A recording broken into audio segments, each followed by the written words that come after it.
In this video, we're going to discuss a big problem I see on the horizon for the future of leadership in the area of critical thinking. Critical thinking requires an ability to think outside of one's current frame of reference, outside of the viewpoints and the level of knowledge that gave rise to the challenge we face in business in the first place. This is commonly referred to as thinking outside of the box, or in ancient wisdom, we refer to it as thinking outside of your current view of the world. Hi, I'm John English, and welcome back to Transformational Tuesdays here at Ancient Wisdom Leadership Skills. The inspiration for this video came to me from reading an article about how social media and online advertising has participated in really accelerating the polarization of each individual's worldview. If you think about it, it makes perfect sense that this would happen. The majority of people have always sought the comfort and safety of people who agree with them and share similar interests.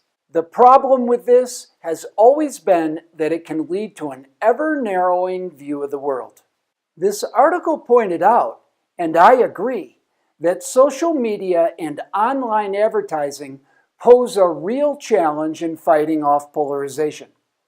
Because different forms of social media and the search engines are tracking everything we like, show interest in, and click on, and they're responding to that data by showing us information and advertising based on that data.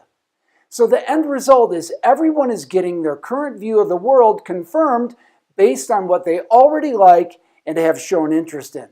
This naturally leads to more narrow-minded thinking, which is the antithesis of critical thinking. Polarization happens because, well, let's just face it, our egos like to be right and make everyone else's viewpoint wrong.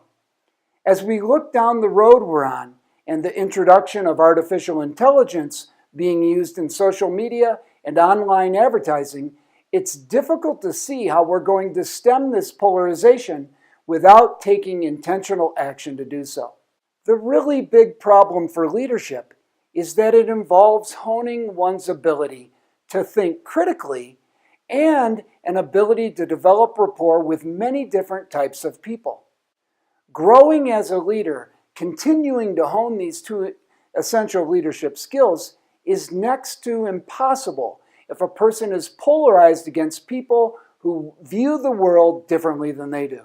Now, we're not far away from the time when the leaders at work will have completely grown up in the environment of polarization and an online world.